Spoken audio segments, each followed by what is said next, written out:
جماعت تیار ہو گئی، جماعت کو اللہ کے راستے میں نکالا، اور یہ پہلے دن سے تینوں باتیں چلیں، 5 اعمال کی بھی، 100% نمازیوں کی بھی، اور نقل جماعت نکالنے کی بھی۔ تو ہم تو اتنے دنوں میں 100% نمازی نہیں بنا سکتے، محلہ بہت بڑا ہے، ہر ایک سے ملاقات ہی مشکل ہوتی ہے۔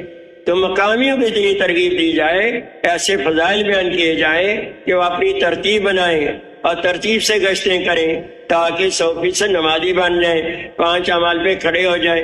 اسی طرح ہماری اپنی جماعت ہے، ان پر محنت کرنا، خرچہ پورا جمع کرا رہے ہیں، ہمارے ساتھ سردی گرمی برداشت کر رہے ہیں، ان کے پر محنت کی جائے۔ بس ایسے ہوتے ہیں، 4 مہینے پوری ہو رہے ہیں، یہ آخری تشکیل، تو صحیح وقت نہیں گزرا، کوئی امیر صحیح نہیں ملا، کچھ خود سستی ہو گئی، تو ان کو ڈانٹنا نہیں کہ تم نے وقت ضائع کر دیا، تم نے مال کو ضائع کر دیا، نہیں کوئی بات نہیں۔ اب جتنے دن ہیں ہم صحیح محنت کر لیں۔ تو امیر صاحبان کی خدمت میں گزارش ہے کہ روزانہ ان کو گشتوں میں بھیجو، ایک پرانا اور ایک نیا، پرانا 2-3 سے بات کرے، پھر اس سے بات کرائے۔ الفاظ میں تو آگے پیچھے ہو سکتے ہیں، ضروری نہیں کہ وہی الفاظ کہے گا، لیکن بات صحیح کر رہا ہے، کوئی کمی رہ گئی تو بتا دیا، صحیح بات کر رہا ہے تو اس کے جذبات بنا۔ ماشاءاللہ آپ ایسے ہی کہہ رہے ہو کہ آپ نئے ہو، آپ تو پرانے ہو، بڑی اچھی بات کرتے ہو، اس کا جذبہ بنے گا، کل بھی تیار ہوگا۔ اگر پہلے دن ڈانٹ دیا تو دوسرے دن کبھی بھی نہیں جائے۔ تو ان کو ڈانٹنا نہیں ہے، ان کو ساتھ لے کر چلنا، ان کو آگے بڑھانا، تاکہ کام کو لے کر چلے۔ تو بعض یہ کہہ دیتے ہیں امیر صاحب میرے سے اور کوئی کام نہ لینا، میں تو کھانا ہی پکاؤں گا۔ تو بوڑھے ہوتے ہیں، وہ کہتے ہیں چلو اچھا نوجوان اچھا مل گیا، یہ کھانا پکائے گا۔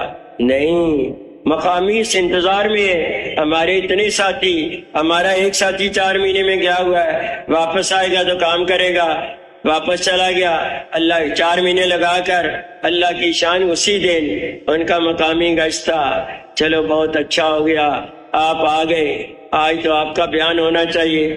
رائے گنج میں کیا بات چل رہی ہے، رائے گنج والوں کی بات بتاؤ۔ کہتے ہیں نہیں معاف کرنا، میں تو نہیں بیان کروں گا۔ تو وہ سمجھتے ہیں اپنا ماحول ہے، جھجک ہوتی ہے، لوگ کیا کہیں، چلو بیٹھ کر بات کر لو، نہیں یہ بھی مشکل ہے، چلو ترغیب گشت کر لو، کچھ تو کچھ کرو نا، آپ نئے آئے ہو، آپ کے تو جذبات ہیں، ہمیں بھی فائدہ پہنچے گا۔ نہیں میں تو نہیں کروں گا۔ تو کیا وجہ ہے؟ 4 مہینے میں کبھی نہیں کیا؟ جی میں نے تو نہیں کیا۔ کیا کرتے رہے 4 مہینے میں؟ میں تو خدمت میں رہا۔ تو انہوں نے کوئی نیا ہوٹل کھولنا تھا، اچھا کھانا پکانے والا، اچھی چائے بنانے والا مل جائے، ان کو تو ایسا آدمی ملنا چاہیے تھا جو نوجوانوں پر محنت کرے، ان کو مسجد میں لائے، پرانے ان کو ترغیب دیں، فضائل بیان کریں، ان کے جذبات بنائیں، ان کو اللہ کے راستے میں نقد نکالیں۔ مولانا یوسف رحمۃ اللہ علیہ نے فرمایا کسی کو مسجد کے باہر مت چھوڑو اور کسی کو مسجد کے اندر مت چھوڑو۔ کیا مطلب؟ جو باہر ہے ترغیب دے کر مسجد میں لاؤ، اور مسجد میں لا کر بیان کر کے ان کی تشکیل کرو، اور ان کو اللہ کے راستے میں نقد نکال۔ کسی کو چھیڑنا نہیں، کسی کو چھوڑنا نہیں، ہر ایک کو دعوت دینی ہے، اپنی ساتھیوں پر بھی محنت ہے اور پھر اپنے اوپر بھی محنت ہے، یہ نہیں کہ دوسروں کو نصیحت اور خود میاں وصیت۔ ہمارے حاجی صاحب رحمۃ اللہ علیہ فرمایا کرتے تھے تہجد کی نماز پڑھ لی، اللہ کی مدد ساتھ ہو گئی، فجر کی نماز پڑھ لی، اللہ کی ذمہ داری میں آگے، اشراق کی 2 رکعت پڑھ لی، مقبول اجر عمرے کا اجر مل گیا، 2 اور پڑھ لی، اللہ سارے دن کے کام بنائیں گے، سورۃ یاسین پڑھ لی، اللہ دن کے کام بنائیں گے، سورۃ اخلاص، فلق، ناس 3 مرتبہ بسم اللہ کے ساتھ صبح شام پڑھ لی، یکفیک من کل شیء، ہر چیز کے لیے کافی ہو گیا۔ ابھی ہم نے کیا کرنا ہے؟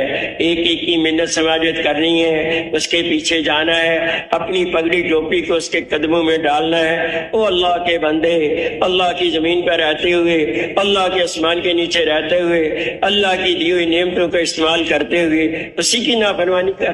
آپ کا ملازم بات نہ مانے، 1-2 دفعہ وارننگ دیتے ہو، پھر اس کو نکال دیتے ہو، اور اگر اللہ ہمیں اپنی زمین سے نکال دیں تو ہم کہاں جائیں گے؟ ہے کوئی جگہ؟ ہے کوئی ٹھکانہ؟ اس لیے اس کی مانیں، اس سے مانگیں، وہی دینے والا ہے، اسی سے آدمی کو رابطہ رکھنا چاہیے، ہر حال میں اسی کی بات کو ماننا چاہیے، ایک ایک کے پیچھے جانا اور اپنے اخلاق کو صحیح بنانا، لین دین کو صحیح بنانا، تاکہ کسی کو ہمارے اوپر بات کرنے کا موقع نہ ملے۔